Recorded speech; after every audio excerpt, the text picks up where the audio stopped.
que c'est fait de votre... Voilà, pragmatique aujourd'hui. Voilà, donc on a lancé l'enregistrement. Vous pouvez aussi le faire de votre côté. Vous pouvez aussi lancer cet enregistrement-là depuis votre position avec votre ordinateur ou votre téléphone. Donc aujourd'hui, on va voir un élément très important, comme vous avez vu l'affiche, c'est de comprendre le conditionnement qui fait que on est bloqué sur certains de nos projets, on n'avance pas, tu as tenté beaucoup de choses, arrive à un niveau où tu crois, où tu penses vraiment que là, tu es proche de réussir, où tu es proche du succès, ça tombe encore dans l'eau. On a entamé beaucoup de projets, tu travailles dur, tu fais des nuits blanches, tu fais beaucoup de sacrifices, tu pries, tu fais tout ce que Dieu veut, tu demandes de l'aide au Seigneur. Vraiment, là où tout paraît vraiment réussi, c'est en ce moment que tu es encore dessus et tu recommences à zéro. Parfois, tu commences à gagner un peu d'argent, parfois tu réussis un peu, parfois tu commences à évoluer, tu achètes une voiture, parfois tu changes, parfois tu commences à voyager, parfois tu as un peu d'argent en banque. Et souvent, c'est la même routine. Donc, arrivé à un niveau, tu te chutes. Arrivé à un niveau, tu chutes. Là où tu penses que tu es monté, c'est là-bas que tu t'écrases encore. Est-ce qu'il y a quelqu'un ici à qui ça arrive des fois? Dites-moi dans le chat. Est-ce qu'il y a quelqu'un à qui ça arrive? Mettez le 2 si vous avez l'impression parfois de recommencer tout ce que vous faites à zéro. Qui ici a cette impression parfois il pense que tout ce qu'il fait, à un moment, là où il pense qu'il a réussi vraiment ou qu'il a fini, c'est là il recommence. C'est là tout s'écroule et il doit recommencer encore à zéro. Est-ce qu'il y a ça dans le chat? Ok, il y a déjà quelqu'un qui dit que ça l'arrive. Ok. Ah ouais, vous êtes honnête ce soir. C'est très important. Ça nous arrive tous. Sauf peut-être ceux qui n'agissent pas, ceux qui ne font pas d'action. Mais le plus souvent, on a même l'impression qu'on est maudit par quelque chose. C'est quelqu'un quelque part qui nous suit. C'est quelque chose qu'on ne comprend pas. Il y a tellement d'idées qu'on reçoit. Et donc, on va voir ici aujourd'hui l'une des raisons fondamentales derrière cela, le conditionnement invisible qui contrôle vos résultats. Le titre, il est révélateur, le titre, il est percutant. Ici, aujourd'hui, dans ce call, nous allons comprendre comment nos croyances, notre environnement et notre programmation façonnent notre vie, telle dans nos vies quotidiennes, dans nos vies professionnelles, avec nos partenaires, nos maris, nos femmes, nos enfants, nos parents, tout le monde. On va comprendre ici l'une des raisons derrière cela ici aujourd'hui. Alors, donc, je vais partager mon écran, s'il vous plaît. Dès que vous voyez mon écran, vous pouvez me faire un retour dans le chat. Vous pouvez me dire si vous me voyez, si vous voyez bien ce que j'essaie de partager avec vous. S'il vous plaît, vous allez me le dire là. On va aller très vite, très vite, très vite, très vite. Ça va être rapide. On a plein de choses à voir ensemble. Dès que vous voyez l'écran, n'hésitez pas à me laisser un petit message. Est-ce que vous voyez là ce que je partage ici? Est-ce que vous voyez mon écran? Est-ce que vous voyez mon écran? Est-ce que vous voyez ici? Vous pouvez zoomer. Je vous ai dit que vous pouvez agrandir, vous pouvez zoomer ce que j'essaie de montrer. Vous pouvez le faire. OK. Alors, le conditionnement invisible qui contrôle votre vie. On va voir ça ici aujourd'hui ensemble, certains éléments, pourquoi certaines personnes réussissent-elles plus vite et plus sûr que les autres. Vous êtes vous une fois posé cette question? Qui au moins une fois ici s'est posé la question, pourquoi certains réussissent plus vite que les autres? Pourquoi certains réussissent là où les autres échouent? Pourquoi d'autres aussi échouent là où tout le monde réussit? Est-ce que vous vous êtes une fois posé cette question? Qui ici s'est posé au moins une fois ce genre de question? C'est très important. C'est une question fondamentale. Parce qu'on se dit souvent, pourquoi, malgré toutes les difficultés, lui quand même, il s'en sort. Ou on se dit, malgré toutes les opportunités, lui quand même, il ne fait rien, il s'en sort pas, il lit l'heure. Voilà, quelqu'un dit qu'il se pose déjà ces questions tous les jours. Merci pour votre réactivité ce soir. Alors, on va continuer. Par exemple, deux entrepreneurs qui démarrent avec le même capital, la même connexion Internet, le même marché, et 2 ans plus tard, l'autre aurait multiplié ses revenus par 10 et l'autre aurait abandonné. Ce n'est pas une question de chance ni de diplôme, c'est tout simplement euh, que la réponse à cette question, elle est beaucoup plus profonde et beaucoup plus dérangeante. Parce que Tony Robbins a dit que le succès est 80% psychologique et 20% stratégique. Donc, 80% de votre succès va être votre psychologie. Ça va se passer dans votre tête. Et ensuite, 20% maintenant, ça va être stratégie, action, discipline, tout ce qu'on va citer après, travailler dur. Donc, ce que la majorité des gens ignorent déjà à l'entrée du jeu, ce que vous devez savoir, c'est que le QI ne prédit pas le succès financier. Un. Deux, les diplômes n'expliquent pas les écarts de revenus. Trois, le travail acharné seul ne suffit pas. La différence est mentale et elle est invisible. Donc, dans la première partie de cette formation, vu qu'on est en développement personnel, on va aller plus vite. Vous devez d'abord comprendre qu'est-ce que c'est que le conditionnement. Avant même de vouloir comprendre comment il fonctionne, il faut d'abord chercher à comprendre qu'est-ce que ça veut dire. Quand on dit que tu es conditionné à ça ou tu veux te conditionner à ça, le mot conditionné, ça veut dire quoi? Se conditionner. Vous savez, en anglais, quand on parle de climatiseur, on dit air conditioner. Donc, c'est comme ça qu'on appelle les climatiseurs. Air conditioner. Donc, c'est une machine qui conditionne l'air dans une pièce. Donc, c'est une machine qui est capable de changer la température de l'air dans une pièce. En anglais, on dit air conditioner, par exemple. Donc, le conditionnement mental, c'est l'ensemble des programmes invisibles installés dans votre cerveau par qui? Par votre famille, par votre culture, vos expériences. Et c'est cela qui dicte automatiquement vos réactions, vos décisions et vos résultats.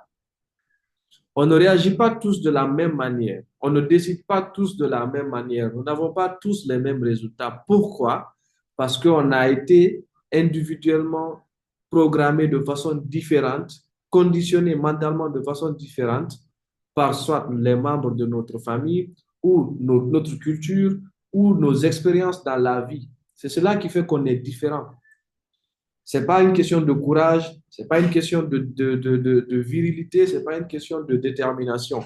Mais on n'a pas les mêmes programmations mentales, on n'a pas les mêmes conditionnements mentaux. On ne réagit pas de la même manière, on ne réfléchit pas de la même manière, on ne décide pas de la même manière. C'est pourquoi on aura toujours des résultats différents.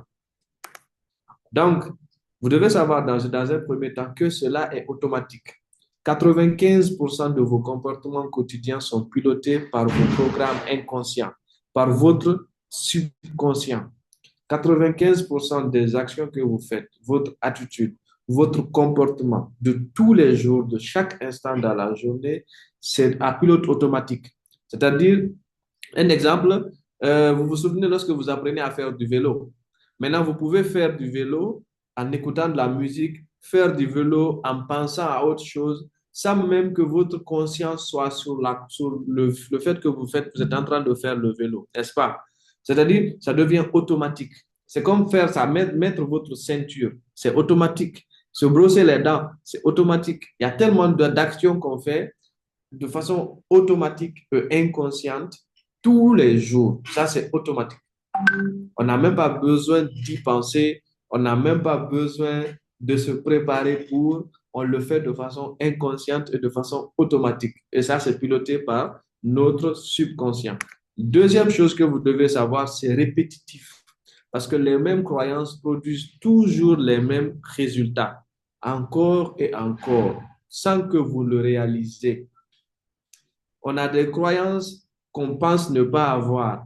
On a des croyances ancrées en nous depuis l'enfance. Par exemple, les croyances sur le mariage. les croyances sur la religion, les croyances sur l'argent, les croyances sur la politique, les croyances sur la famille, les croyances sur le voyage, sur l'aventure, sur le fait de se réaliser, sur le fait de s'accomplir, sur le fait de les croyances sur l'au-delà, les croyances sur la mort, les croyances sur plein de choses et que je ne peux pas tout citer ici. On a des croyances différentes, donc c'est pourquoi on agit différemment. Et donc, je vais revenir pour vous expliquer comment ces croyances-là sont nées, comment ces programmations se sont faites, comment est-ce qu'on peut se reprogrammer. Parce qu'il faut que vous soyez capable, c'est pourquoi on parle de la PNL.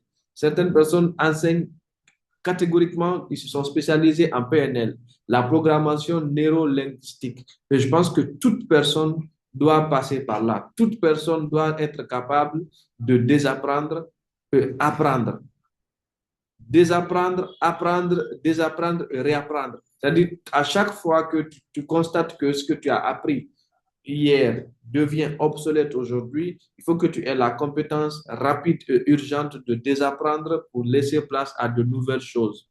Donc, parce que les mêmes croyances produisent les mêmes résultats. Est-ce que ça fait du sens? Est-ce que je me fais comprendre dans le chat? Mettez-moi le 7 dans le chat si vous m'entendez bien, si ça fait du sens pour vous, si vous me recevez. Mettez-moi le 7 avant qu'on ne continue.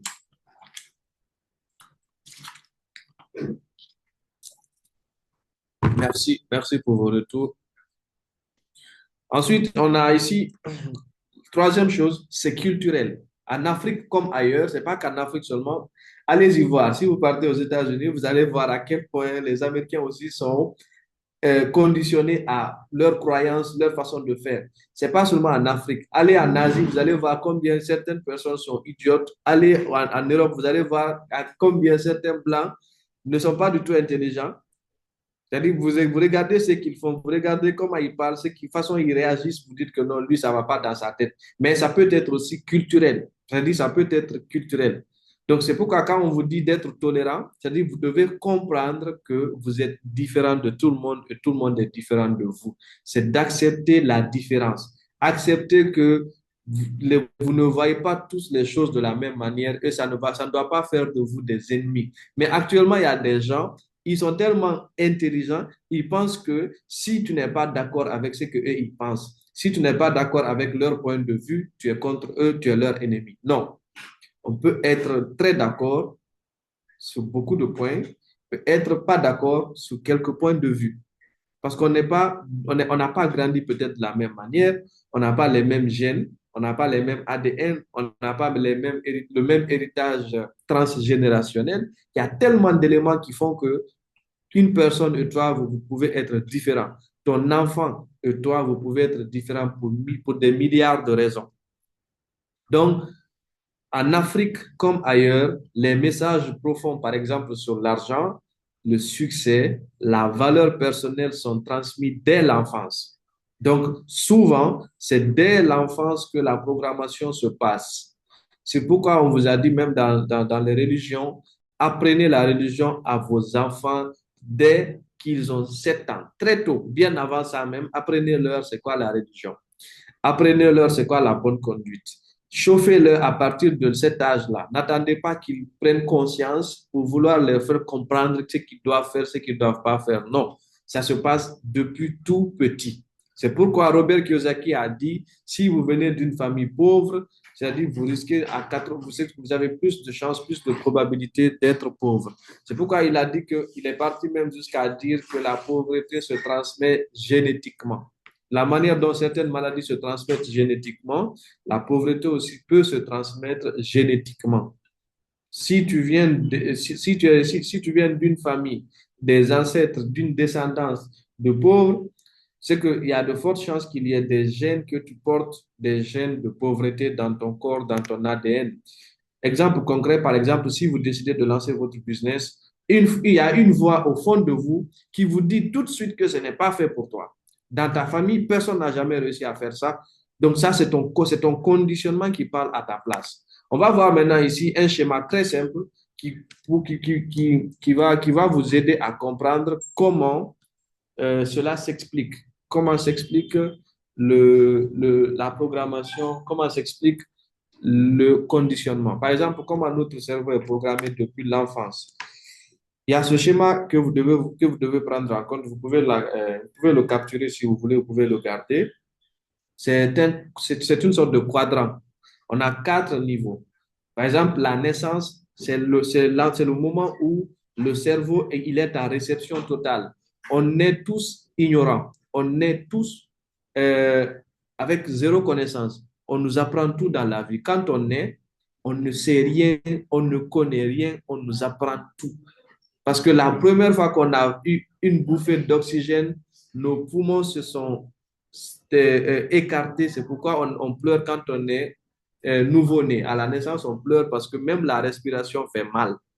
La première respiration de l'oxygène, le premier contact avec l'oxygène, ça déchire les poumons et ça fait très mal. C'est pourquoi l'enfant pleure, il pleure pendant des heures, il pleure, on lui donne de l'eau chaude pour vraiment calmer la plaie. Donc, on nous apprend tout. Parce qu'en ce moment aussi, le cerveau, il est vierge, il connaît rien, il connaît rien. En fonction des actions que le bébé, il voit les gens faire autour de lui, de toute façon, les gens réagissent, il commence à imiter. Le bébé, il commence par faire le shadowing. Le shadowing, c'est l'imitation. Même pour apprendre une langue, on recommande souvent de faire le shadowing, c'est-à-dire on recommande souvent de faire de l'imitation. Il faut imiter la façon dont quelqu'un parle, il faut imiter l'articulation, il faut imiter les gestes, il faut imiter beaucoup de choses pour pouvoir te performer. Donc, à l'enfance aussi, c'est comme ça. Là-bas, le cerveau, il reçoit tout et n'importe quoi. C'est comme un nouveau chiffon. Un nouveau chiffon, vous voyez, quand vous avez un nouveau chiffon, il asperge beaucoup d'eau. Mais plus le chiffon il est utilisé, plus il va commencer à rejeter de l'eau, il va commencer à s'enlacer lui-même. Donc le cerveau aussi, c'est comme ça. Le cerveau, plus il est jeune, plus il reçoit, plus il peut asperger beaucoup d'informations. Maintenant, c'est à voir si ces informations sont positives ou négatives, si elles sont utiles ou pas. Donc ici, ça, c'est la première phase, l'influence familiale. Elle commence dès la naissance. L'influence, maintenant, il y a aussi l'enfance de 0 à 7 ans. C'est là-bas on absorbe maintenant les croyances familiales. Si de 0 à 7 ans, on a appris où nos parents répètent tous les jours, où nos parents ont des croyances négatives sur le fait de devenir riches, ils passent leur temps à dire que les riches sont mauvais, c'est des bandits, c'est des brigands, il faut faire des sacrifices humains pour réussir, il faut être corrompu, la politique n'est pas bonne, il faut éviter la politique, le football n'est pas bon, la religion elle est ceci, les autres religieux sont comme ça, l'ethnie elle est comme ça, les autres ethnies sont comme ça. C'est à partir de là que l'enfant, on le programme parfois inconsciemment. Les parents ne se rendent pas compte. Si vous remarquez souvent chez les Blancs, de 0 à des enfants qui ont de 0 à 7 ans, ou parfois même jusqu'à 17 ans, avant d'être même pubère, avant d'atteindre la puberté, s'il y a des invités à la maison, dès qu'un invité entre dans la maison, tous les enfants rentrent dans leur chambre. N'est-ce pas? On est d'accord? Est-ce qu'on est d'accord sur ce point avant que je continue? Chez les Blancs, quand il y a un invité à la maison, les enfants rentrent dans la chambre. Chez les Blancs, quand il y a un problème entre papa et maman, ils ne se tapent pas. Ils ne font aucune violence, ni physique, ni verbale, devant les enfants. Parce que c'est en ce moment que l'enfant, il est très, très sensible. Tout ce qui entre dans sa tête en ce moment. Si ton enfant se rebelle contre toi, dès tout petit, il sera encore ton ennemi à l'âge adulte, jusqu'à même peut-être à la vieillesse. C'est toujours comme ça. Si tu abandonnes ton enfant pendant qu'il a entre 0 à 7 ans, 0 à 10 ans, 0 à 15 ans, il grandit sans te connaître, tu n'es pas présent pour lui, tu ne lui as pas dit je t'aime, tu ne lui as pas donné de l'amour, tu ne lui as pas dit, tu ne lui as pas montré que c'est toi son papa et que tu dois être là, ça va être très compliqué. Ça va être très compliqué que tu cultives quelque chose de bon.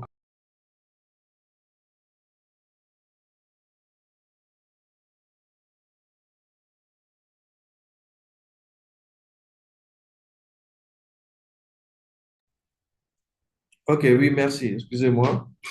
Donc, maintenant, à l'âge adolescent, l'adolescence, c'est de 7 à 18 ans. C'est-à-dire que confirmer ou rejeter les programmes. C'est lorsque l'enfant a maintenant entre 7 à 18 ans, il va commencer à se questionner, à se poser des questions, à dire pourquoi ceci, pourquoi pas ça, pourquoi. Vous avez remarqué souvent si vous avez des jeunes frères ou des jeunes sœurs, quand ils ont entre 7 à 18 ans, ils lisent tout, c'est-à-dire ils disent tout et n'importe quoi.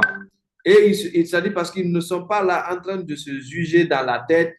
Si un adulte fait quelque chose qui n'est pas correct, normal, il le dit.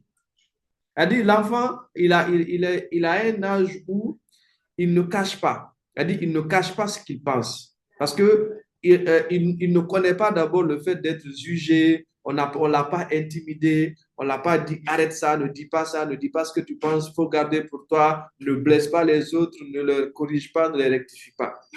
Est-ce que vous êtes d'accord avec moi sur tous ces points-là avant qu'on ne continue? L'âge entre 7 à 18 ans. Ensuite, maintenant, l'âge, c'est l'âge où le pilotage automatique des croyances commence, c'est l'âge adulte.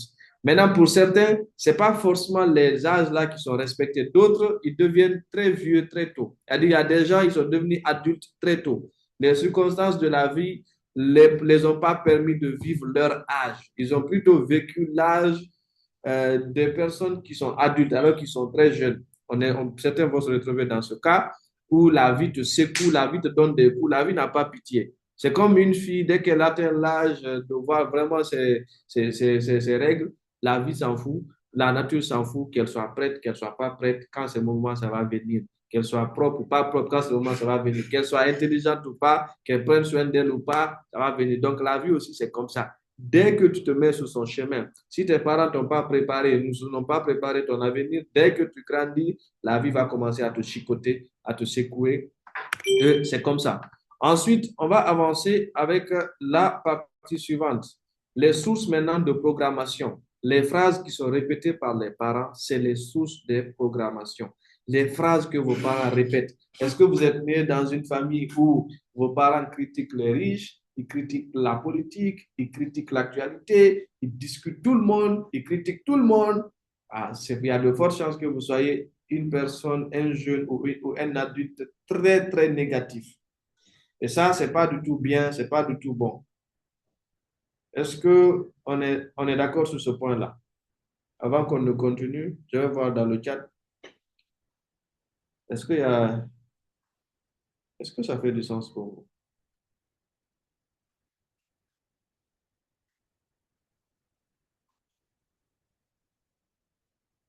Ah, le live, il est gratuit, je vous le rappelle, hein, vous pouvez partager vos liens dans vos communautés, aider les autres aussi. Ce genre d'informations sont capitales. Donc, les jugements de l'école et de la société, c'est là maintenant que la faiblesse rentre en jeu. Un jour, j'ai dit à quelqu'un que si j'avais le pouvoir de décider pour le système éducatif en Guinée ou en Afrique, on allait arrêter de noter les enfants à l'école. Les notes, on devrait les supprimer. On devrait éliminer les notes. On devrait noter aucun enfant. On devait enlever, supprimer les notes, trouver un moyen de faire des examens et de leur donner la chance de continuer à étudier selon chacun son niveau de QI, son niveau de compréhension, son niveau d'éducation, son niveau de choses. Pourquoi je dis qu'il faut éviter de noter les gens? À cause des notes à l'école, il y a eu des personnes avec de très forts potentiels dans la vie qui ont échoué tout simplement parce qu'ils n'ont pas eu de bonnes notes dans une classe. Et les notes là ne veulent rien dire. Ça dépend de l'humeur du professeur, ça dépend de l'humeur. Si sa femme l'a pas insulté aujourd'hui, s'il a payé sa dépense ou s'il a gagné un petit combo, là, il peut noter tout le monde bien. Donc, ça fait que quand un élève est noté moins bien ou noté de façon euh, injurieuse vis-à-vis de ses amis, il peut perdre confiance en lui, il peut croire qu'il est nul, qu'il est faible, qu'il ne sert à rien, de toute façon, il n'est pas intelligent, il ne comprend pas. Donc, on doit éviter de noter, que ce soit par écrit ou par les mots, par la voix verbale, on doit éviter de noter les enfants parce que ça donne une certaine confiance exagérée à d'autres, ça fait qu'ils vont échouer dans la vie et ça fait croire aux personnes qui ont un potentiel de réussir qu'ils sont faibles, alors que c'est pas du tout bien, c'est pas du tout normal. Le traumatisme et les échecs non traités. Il faut que les enfants qui sont victimes de traumatisme arrêtent, il faut que nous, aujourd'hui, qu'on arrête de vouloir cacher nos traumas, de vouloir pas expliquer, d'avoir honte de nos échecs, d'avoir honte des choses qui nous ont arrivées, des choses qu'on a faites par ignorance ou par manque de conscience, par exemple, parfois par euh, imprudence. On a fait des choses qu'on regrette, mais il ne faut pas qu'on ait la honte de les assumer, de parler, de s'en vanter, et c'est la meilleure manière de guérir, de grandir. J'aime bien les gens qui ironisent tout. C'est-à-dire, eux, ils ironisent leurs échecs, ils ironisent leurs traumatismes, ils ironisent leurs problèmes. Après, tu es là, ils ont de gros problèmes, mais vous rigolez. Ils ne prennent pas ça au second degré parce qu'ils savent que chaque jour est un combat dans la vie. Chaque jour que tu te réveilles avant de te coucher, c'est que tu dois combattre. Eux, ils comprennent ça, donc ils s'amusent. Il y a un penseur français qui a dit que la vie est une tragédie à court terme et une comédie à long terme. C'est très profond. La vie est une tragédie à court terme, mais une comédie à long terme. C'est-à-dire aujourd'hui, si vous interrogez toutes les personnes âgées de 60 ans, 70 ans, 80 ans, jusqu'à 90 ou devant, quand vous leur demandez comment ils se sentent aujourd'hui vis-à-vis de tous les problèmes qu'ils ont vécus dans leur vie, mais croyez-moi, ils vont en rigoler. Ils vont penser à des choses qu'ils ont traversées et ça va être drôle pour eux, n'est-ce pas? Ils vont rigoler. Même vous aujourd'hui, si vous pensez à vos 5 dernières années depuis 2021, les difficultés, les challenges, les problèmes, les montées, les descentes que vous avez eues depuis 2021, depuis les 5 dernières années, je ne parle pas des 10 dernières années, seulement les 5 dernières années, mais vous allez en rigoler aujourd'hui, n'est-ce pas? Ça, c'est drôle pour vous. Mais lorsque ça se passait là, vous avez cru que c'était la fin du monde, n'est-ce pas? Lorsque vous étiez dans ces problèmes, il y a 4 ans, il y a 5 ans, il y a 3 ans, lorsque ces problèmes étaient d'actualité, vous aviez du mal à avoir espoir. Mais aujourd'hui, ce sont ces mêmes problèmes qui vous font rire. Donc, l'auteur, il a raison, le penseur avait raison. La vie est une tragédie à court terme. C'est-à-dire que si tu n'as pas de vision, si tu ne penses pas à 10 ans, à 20 ans, à 30 ans, tu vas croire que la vie, elle est mauvaise, le monde est gâté, le monde part en couille, c'est la guerre, c'est les conflits, c'est les maladies, on est foutu, on ne va pas s'en sortir, on est mort. Mais si tu penses à 30 ans, 50 ans, 40 ans plus tard, si Dieu te donne en tout cas longue vie, tu vas penser à ces moments d'aujourd'hui et tu vas en rigoler. Et ça pourrait même te soulager aujourd'hui. Donc, il faut parler de vos échecs, il faut ironiser vos échecs et il faut traiter vos traumatismes. C'est très important. Si vous pouvez aller voir un psychologue, si vous pouvez faire quoi que ce soit, mais ne jouez pas avec ça. Travaillez, voyez des thérapeutes, voyez des psychothérapeutes, discutez avec des gens, discutez avec des psychos. Vous allez quand même vous décharger. Ensuite, l'une des sources de programmation que moi j'évite le plus, c'est les médias et la culture populaire. Les médias, vous n'avez pas idée à quel point les médias sont dangereux pour votre état de santé mentale, pour votre santé, pour votre bien-être. Vous ne pourrez jamais être en bonne santé si tous les soirs vous regardez le journal de 20 heures, si vous écoutez toutes les émissions à la radio, si vous suivez toutes les chaînes d'actualité ou d'information sur les réseaux sociaux, sur les médias. Ils vous manipulent. Ils veulent que vous soyez dans la peur pour contrôler, pour capturer votre âme. Pour qu'on vous contrôle, il faut qu'on vous fasse peur. Si on ne vous fait pas peur, on ne peut pas vous contrôler. Si on ne vous effraie pas, on ne peut pas vous contrôler. Si on ne vous bombarde pas par des fausses informations, on ne peut pas vous contrôler. Vous vous souvenez en 2020, pendant la COVID-19, les chiffres exagérés, exorbitants que les médias comme France 24 ou RFI ou BBC nous donnaient sur le nombre de morts. Vous voyez qu'aujourd'hui, c'était faux. Vous vous rendez compte à quel point ils peuvent dramatiser une actualité dans un pays. Tu peux sortir là en tant que personnalité publique, tu prends un discours de 1 heure ou de 2 heures, les médias vont extraire 3 secondes de ce que tu as dit pour en faire une propagande à leur guise ou à leur avantage. Est-ce que ça fait du sens jusque-là? Est-ce qu'on est ensemble? On peut continuer?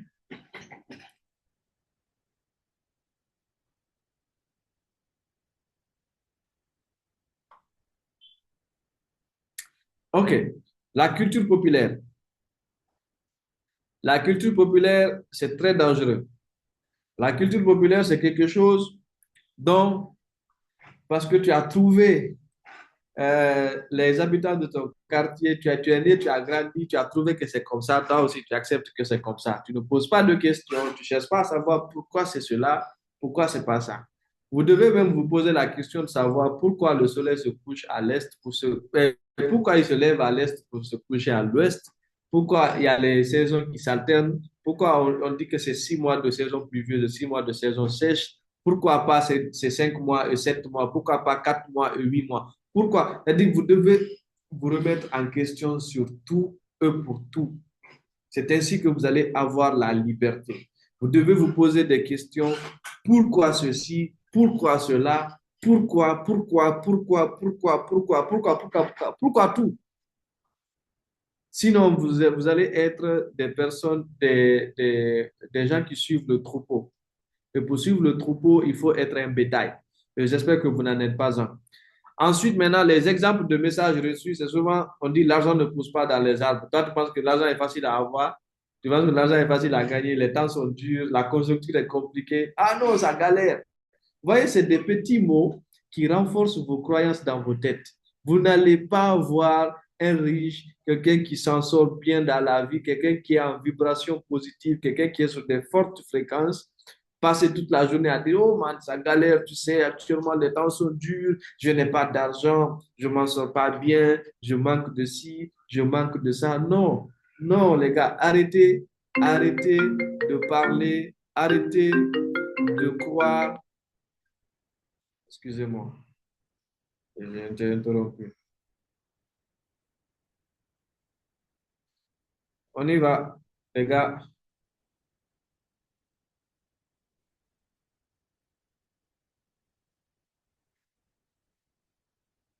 Est-ce que ça fait du sens? Est-ce qu'on peut continuer, s'il vous plaît, les gars?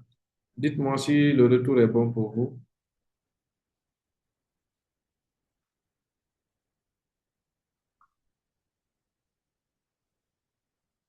OK. Merci. Thank you so much. Ah, ceux qui vont rater ça aujourd'hui, Yako à eux, on ne pourra rien faire pour eux, malheureusement. Malheureusement, on ne pourra rien faire pour ces personnes-là.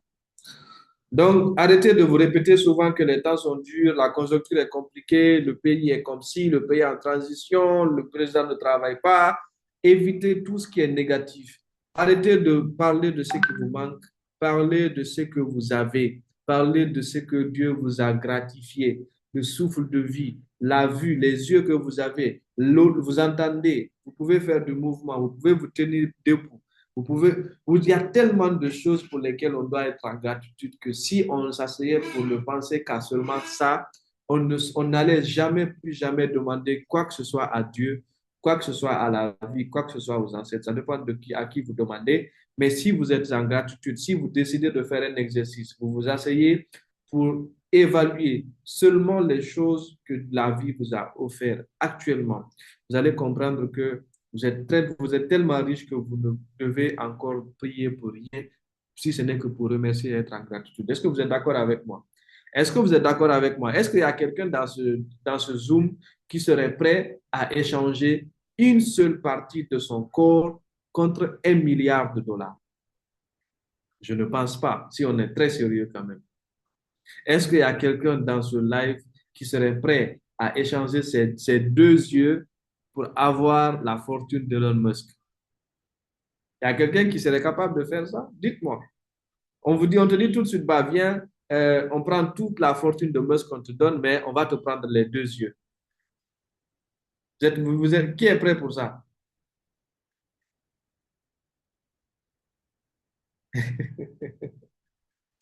Qui est prêt de donner ses 2 yeux pour avoir la fortune de Elon Musk? Est-ce qu'il y a quelqu'un ici? Non, tu peux rester en vie. On dit que tu vas rester en vie, mais viens, on te donne 800 milliards de dollars en échange de tes 2 yeux. Tes 2 yeux, on te les enlève.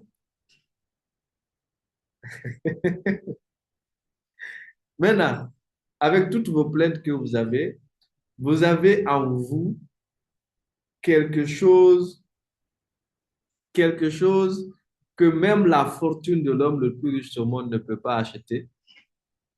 Et vous vous plaignez pourquoi? C'est comme ça on est en gratitude. Croyez-moi, si vous êtes en gratitude pour ce que vous avez, Dieu va augmenter, l'univers, la nature va augmenter cela pour vous. Quelqu'un demande que ses yeux lui servent à quoi? Bon, ça, on ne sait pas, mais mon frère, tes yeux, ne sais pas à quoi ça te sert. Bon, mon frère, ma soeur, on ne sait pas, mais pose-toi les bonnes questions. Donc, on dit encore un autre type de message négatif qui vous reconditionne, qui vous maintient dans votre niveau, c'est qu'on te dit souvent, sois raisonnable, ne prends pas trop de risques. Ah non, tu rêves trop, non, tu rêves debout, non, tu rêves trop, tu vends du rêve, ou bien on t'a vendu du rêve. Ça, c'est des propos des pauvres. On dit que les riches sont des voleurs. Les riches, ils sont corrompus, les riches sont méchants, les riches ont sacrifié un membre de leur famille, ils ont amputé une partie de leur corps, ils ont vendu leur âme au diable. Bon, franchement, je ne sais pas. Il y avait un endroit où on pouvait vendre son âme au diable, beaucoup auraient vendu parce qu'ils sont en vie, ils ne servent à rien, ils ne sont pas utiles, ils ont tout essayé, ça n'a pas marché. Si seulement ils savaient où on pouvait aller vendre son âme, beaucoup seraient devenus très riches. Tu n'es pas assez intelligent pour ça, on te dit ça aussi souvent. Donc, on va gagner en temps. Je vais passer sur le prochain slide. C'est pas le dernier jour pour l'information. Maintenant, les croyances qui limitent votre succès, souvent, on dit une croyance limitante est une conviction profonde et souvent inconsciente qui vous empêche d'agir, de risquer ou de réussir au niveau qui vous est possible. Vous avez une croyance limitante ou bien une mentalité traditionnelle. Ça, c'est une conviction profonde et qui est souvent inconsciente. Parfois, vous l'avez, mais vous n'êtes pas conscient que vous l'avez. Jusqu'au moment où il s'agit d'agir, vous n'agissez pas parce que vous avez une conviction profonde et discrète, inconsciente, qui va vous empêcher d'agir au moment d'agir. Mais vous ne savez pas pourquoi, mais vous n'agissez pas quand même. Parce qu'on n'est pas conscient de tout ce qu'on porte. On n'est pas conscient de tout ce qui est dans notre esprit. On vous a expliqué qu'il y a le conscient, le subconscient. Le cerveau fonctionne comme ça. Et c'est ça qui vous empêche parfois d'agir. Vous croyez que parfois c'est les sorciers. Vous croyez que parfois c'est le diable, c'est Satan, c'est Dieu qui ne veut pas, c'est les gens qui sont derrière vous. Mais au fond, c'est une croyance limitante que vous avez et c'est celle-là qui vous empêche de prendre des risques, qui vous empêche d'agir ou même de réussir au niveau qui vous est possible. Parmi ça, vous pouvez remarquer souvent, si vous êtes du genre à vous répéter ce genre de phrase, vous pouvez remarquer souvent, si vous souvent vous répétez ça, sachez que vous portez ces croyances en vous. On vous dit souvent, tu n'es pas fait pour ça, ou tu te dis toi-même, je ne suis pas fait pour ça. C'est une identité négative qu'on peut acquérir échec après échec, ou souvent des critiques venant de l'enfance. Vous savez, il y a un mot de trois lettres qui peut détruire la vie d'une personne. Qui connaît ce mot? Un mot de trois lettres qui peut détruire la vie d'un enfant quand il sera grand. Surtout si le mot il est prononcé par une personne qui a une grande influence sur cet enfant. Qui peut me dire le mot dans le chat? Le mot de trois lettres qui peut détruire la vie d'un enfant lorsqu'il sera adulte.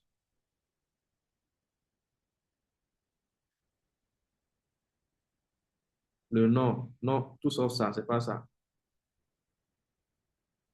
Tout sauf ça. Qui d'autre peut me dire le mot? Un mot de trois lettres. Le oui, non, c'est pas le oui. La mentalité traditionnelle, non, tout sauf ça. C'est un petit mot de trois lettres que s'il est répété à un enfant à plusieurs reprises, il y a de fortes chances que cet enfant rate sa vie quand il sera grand.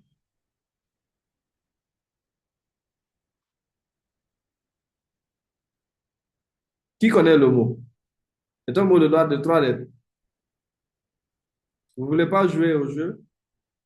Ou bien vous êtes là, vous avez peur qu'on vous juge. Dites ce que vous pensez, si vous le connaissez. Ok, bon, si vous ne le connaissez pas, mettez le un. Je veux que tout le monde mette le un pour que je dise le mot. Bon, non, tout sauf ça. Mettez tous le un si vous voulez connaître le mot. Il y a déjà 7 qui a mis un dans le chat.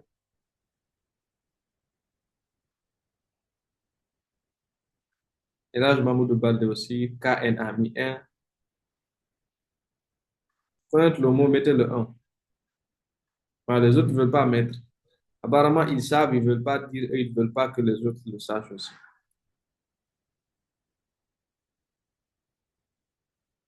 Abdul Diallo a levé la main. Je ne sais pas s'il veut parler. Oui, coach, je n'arrive pas à écrire. Envoyez. Ok, c'est quoi le mot? Vas-y, dis-le. Je ne sais pas vraiment, mais j'aimerais à chaque fois interagir là, même si c'est en envoyant des messages. Tu n'arrives pas à envoyer de message? Oui, oui. Ok, je vais voir ça. Les autres, mettez le one dans le chat. Comme ça, je vais vous dire le mot.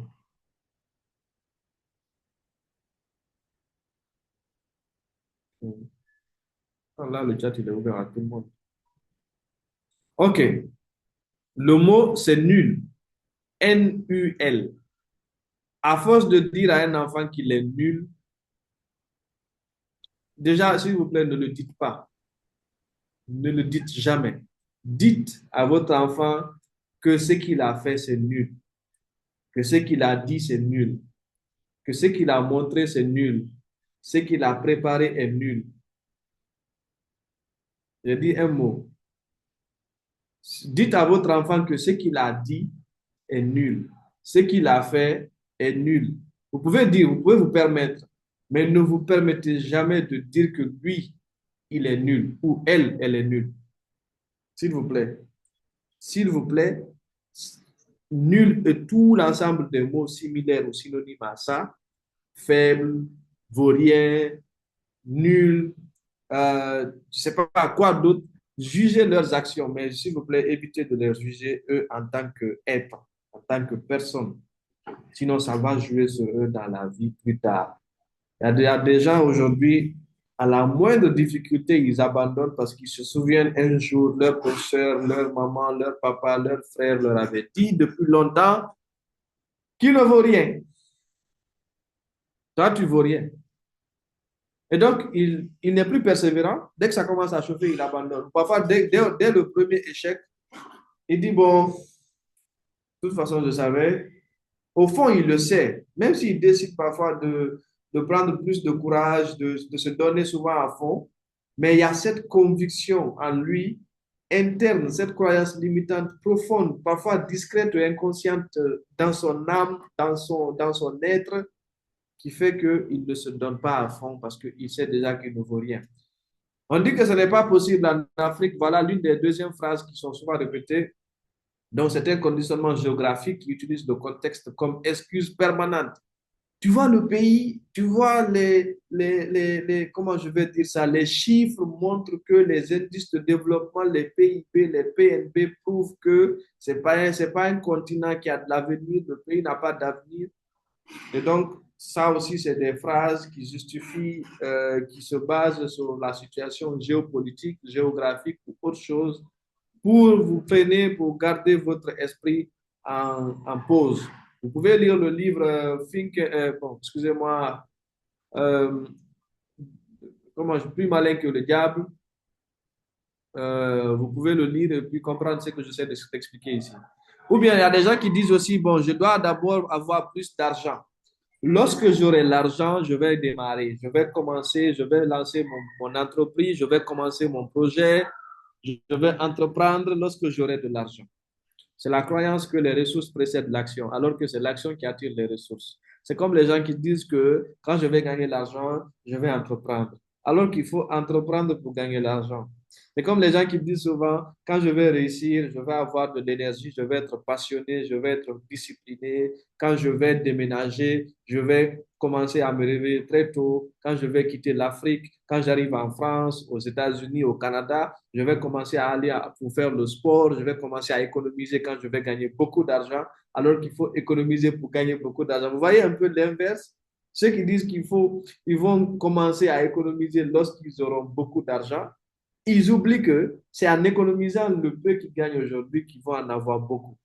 Les autres aussi, il y a une autre phrase, on dit les autres sont plus chanceux que moi. C'est une croyance en la chance et ça externalise la responsabilité et ça neutralise l'effort personnel. C'est pourquoi Dieu, dans sa sagesse, dans sa grandeur, a dit que, il a dit, je vais essayer de traduire là littéralement, il dit, adorez-moi comme si vous allez mourir tout de suite, mais battez-vous pour réussir comme si vous allez vivre éternellement. Vous avez entendu ça ou pas? On vous a dit ça ou pas? On vous a dit ça ou pas? Qui a une fois entendu cette phrase? Dieu dit, adorez-le comme si vous allez mourir tout de suite, mais cherchez la richesse comme si vous allez vivre éternellement. Ça, c'est des phrases profondes, métaphysiques, codées, très profondes, mais qu'on vous traduit seulement à la surface. Ici, ça veut dire que ne croyez pas à la chance. Croyez au destin. C'est-à-dire, ce qui t'est destiné va finir par t'arriver, tu vas finir par l'avoir. Mais il ne faut pas croire à la chance. Pourquoi? Ça ne veut pas dire que quand je dis que je ne crois pas à la chance, ça ne veut pas dire que la chance n'existe pas. Non. Je sais qu'il y a des gens qui sont chanceux. Je sais qu'il y a la chance qui joue et qui sourit à d'autres. Mais moi, je ne vais pas y croire. Pourquoi il ne faut pas y croire? C'est pour ne pas remettre la responsabilité de ta situation, de tes résultats sur une autre personne ou sur une autre chose qui n'est pas toi-même. Je ne sais pas si on se fait comprendre. Est-ce que ça vous fait du sens? Mettez-moi le 2 dans le chat pour savoir que vous êtes là, vous écoutez, puis ça vous fait du sens. On a déjà fait 1 heure.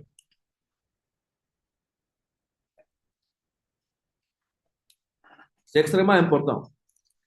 Ne mettez plus la chance dans vos croyances. Vous pouvez laisser les autres dire qu'ils ont eu la chance de réussir, la chance de faire ci, la chance de faire ça, mais vous ne mettez pas ça dans votre vocabulaire ni dans votre programme. N'y croyez même pas. Même si ça existe, n'y croyez pas. Ne l'attendez pas, faites en sorte que ça soit là. Sinon, vous allez prendre les autres pour responsables de votre échec comme de votre réussite. Épictète a dit que ce ne sont pas les événements qui perturbent les hommes, mais c'est l'idée qu'ils s'en font. Épictète est un grand stoïcien. Pour ceux qui savent, c'est quoi le stoïcisme. On va continuer avec le prochain slide. Maintenant, comment identifier vos croyances limitantes? Vous devez appliquer cet exercice puissant et la dernière étape et la première étape de votre transformation. Parce que si vous ne faites pas ça, vous n'allez pas pouvoir vous transformer. Prenez 5 minutes après ce live ou maintenant pour répondre honnêtement à ces questions-là. Complétez ces phrases suivantes. Pour moi, l'argent, c'est. Qu'est-ce que l'argent signifie pour toi? Au fond de toi, qu'est-ce que l'argent signifie pour toi? Vous savez, j'ai été dans un podcast l'année dernière. J'ai dit que l'argent, ce n'est pas la clé du monde. Je me suis fait lapider partout sur TikTok par des égrépiciens, des invertébrés mentaux. Il n'y a pas ce qu'on n'a pas dit. Toi, tu es malade. Toi, tu es fou. Qu'est-ce que tu racontes? L'argent, c'est la chose la plus importante dans la vie. L'argent, c'est ceci, c'est cela. Ils ont mis l'argent où ils veulent, comme ils veulent, par la manière qu'ils veulent. Pour moi, l'argent est un outil. L'argent, c'est un moyen. Nos parents ont compris pour dire que mon mari est moyen. Il a les moyens. C'est parce qu'il a l'argent. C'est-à-dire avoir les moyens, avoir plusieurs choix, avoir plusieurs possibilités, avoir plusieurs options. L'argent, ça aide, ça contribue au bonheur, ça aide, ça facilite la vie. L'argent, ça facilite la vie, on est tous d'accord. Mais ce n'est pas la clé. Ce n'est pas le plus important, ce n'est pas l'essentiel. Le succès, ça veut dire quoi pour toi? Ça, c'est des questions, des phrases auxquelles vous devez répondre. Qu'est-ce que ça veut dire, le succès? Je ne peux pas réussir parce que. Réponds à ces phrases-là. Dis-toi, répète la phrase. Je ne peux pas réussir pourquoi? Parce que tu donnes la réponse qui te vient à l'esprit. Là, tu vas tout de suite identifier ta croyance limitante. Qu'est-ce que l'argent signifie pour moi? Qu'est-ce que je pense de l'argent? La réponse qui te vient à l'esprit est ta limite, est ta croyance limitante. Qu'est-ce que le succès signifie pour moi? Qu'est-ce que le succès veut dire pour moi? La réponse qui te vient en limitante.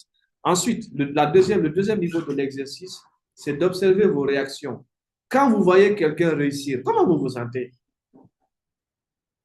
En âme et conscience, comment vous vous sentez quand vous voyez quelqu'un réussir, quelqu'un briller? Quel est votre premier réflexe? Vous avez de l'admiration ou est-ce que vous avez de la jalousie envers la personne? C'est un signe révélateur de votre croyance limitante. Pour celui à qui on a dit que les riches, que les pauvres et que les riches iront en enfer, pour celui à qui on a dit que les pauvres vont aller au paradis, vous pensez que si lui va quelqu'un s'en sortir, devenir riche, réussir, il va l'aimer? Non, notre cerveau ne peut pas attirer ce qu'il rejette. Notre cerveau, quand tu dis que quelque chose n'est pas bon, quand tu réussis à le persuader que quelque chose n'est pas bon, il ne peut pas attirer la chose là. Le cerveau est un aimant, mais il n'attire que les choses positives, donc qui sont positives pour nous. Si quelque chose est bon pour le monde, mais qui n'est pas bon pour toi, ton cerveau ne peut pas l'attirer. Surtout si tu passes ta journée à dire du mal de la chose ou de la personne, tu ne peux pas attirer la chose, tu ne peux pas attirer la personne. Donc, comment vous vous sentez? Quelle est votre première réaction quand vous voyez quelqu'un qui réussit? Surtout quelqu'un que vous avez vu lorsqu'il n'était pas là où il est, lorsqu'il n'a pas réussi. Comment vous vous sentez pour la personne? Avez-vous de l'admiration? Êtes-vous fier? Êtes-vous content? Êtes-vous joyeux? Êtes-vous enthousiaste? Ou bien vous avez de la haine, vous avez de l'aigreur, vous avez de la jalousie envers la personne. Ça, c'est des signes révélateurs de vos croyances limitantes. Ensuite, tracez votre origine. C'est extrêmement important. Et là, cette partie elle est très importante parce que c'est cela qui va remonter vos gènes, votre ADN, votre héritage transgénérationnel. Pour chaque croyance identifiée, demandez-vous, qui m'a appris ça? Est-ce que c'est vrai ou est-ce que c'est faux? Parce que si déjà vous commencez par découvrir que vous avez beaucoup de croyances limitantes et qu'ensuite, après avoir identifié ces croyances-là, maintenant, posez-vous la question d'où cette croyance est venue. Est-elle venue de votre maman? Est-elle venue de votre papa, de votre professeur, de vos amis, des médias, des réseaux sociaux ou de quoi ou de qui? C'est parce que si vous n'identifiez pas l'origine de cette croyance, vous ne saurez la changer, vous ne saurez la remplacer. Donc, en identifiant vos croyances limitantes, vous reprenez le pouvoir sur elles. Un programme visible peut être reprogrammé. Un programme caché vous contrôle. Lorsque vous avez votre problème bien expliqué, bien détaillé, bien sur la table, c'est que vous l'aurez résolu à 50%. Mais un problème que vous ignorez, c'est un problème très grave, surtout s'il est là existentiel. J'espère qu'on est d'accord. L'environnement, le pouvoir de l'environnement, c'est très importante. Est-ce qu'on va continuer ou bien on peut s'arrêter ici pour aujourd'hui? Voulez-vous qu'on continue? Dites-moi dans le chat si vous voulez qu'on continue.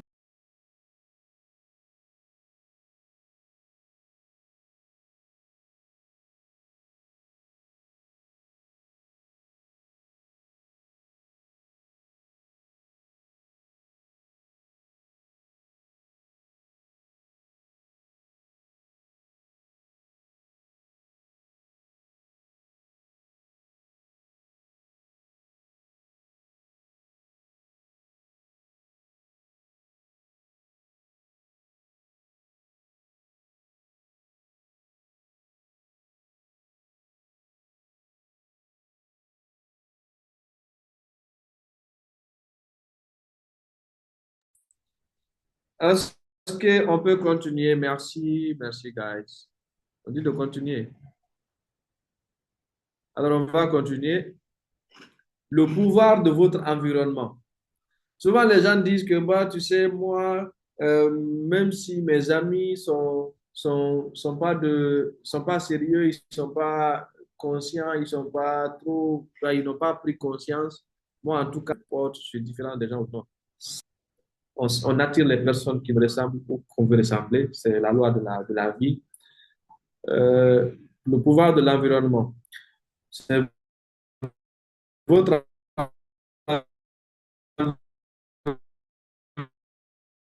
environnement qui vous façonne. Votre environnement physique, social, informationnel ou spirituel est l'un des dans la construction de vos résultats. En fait, franchement, moi aussi, j'avais vu ce slide il y a quelques années. Je pense que j'aurais quand même dépassé ce niveau. Franchement. Là, je répète cette phrase. On va aller pas à pas. Il ne suffit pas de dire et puis passer, bouffer ça. Non. Il faut comprendre l'alignement des mots. Votre environnement physique.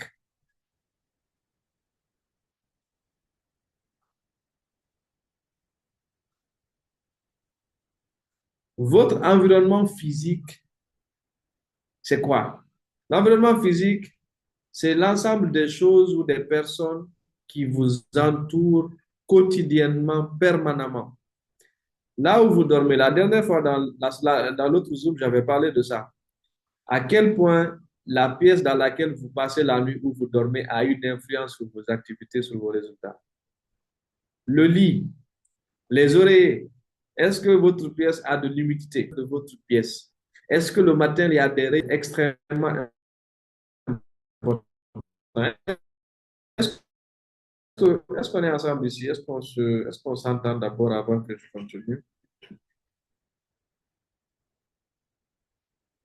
Does it make sense, guys, please?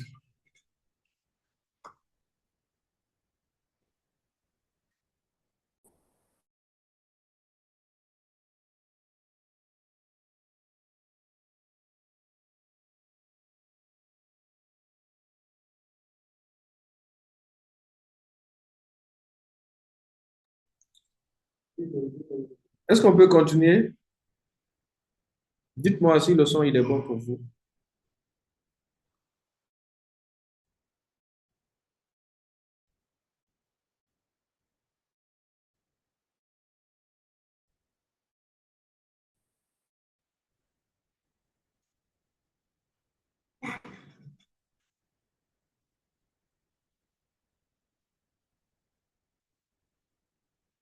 Oui, la connexion, j'ai un problème de transmission de mon côté. Ah ben alors.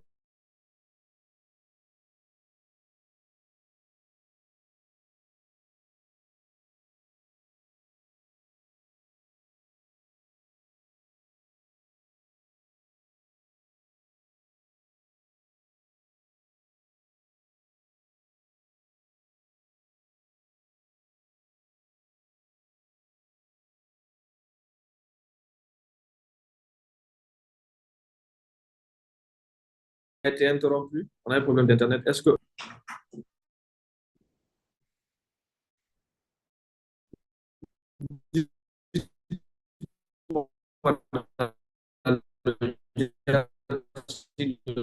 le son, le retour, il est bon? On est toujours en enregistrement et on est en diffusion sur YouTube également. OK. C'est vrai que c'est flou pour certaines personnes, ça dépend du contenu. Sinon, on n'est pas pressé. On peut se rattraper pour ça si vous voulez demain.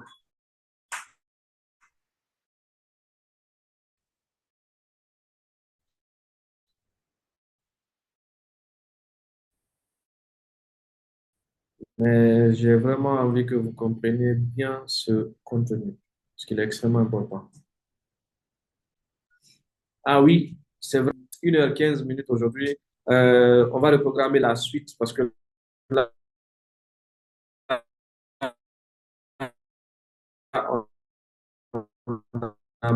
on a- on est presque au niveau de la moitié de ce slide. Si vous voulez, demain, on peut commencer par celui-là rapidement. On termine ensuite, on enchaîne de la crypto demain matin. Donc, sur ce, prenez soin de vous, portez-vous bien. On se voit sur, si vous avez besoin de quoi que ce soit d'autre, vous pouvez laisser des messages en privé. Vous aurez la rediffusion de cette première partie de ce live sur YouTube tout à l'heure. Dès qu'on finit là, vous allez pouvoir suivre la rediffusion sur ma chaîne. Et n'hésitez pas à me laisser des messages, des commentaires, tout ce dont vous avez besoin de comprendre davantage par rapport à ça. Prenez soin de vous. Cet appel est officiellement terminé. Ce live est officiellement terminé. Et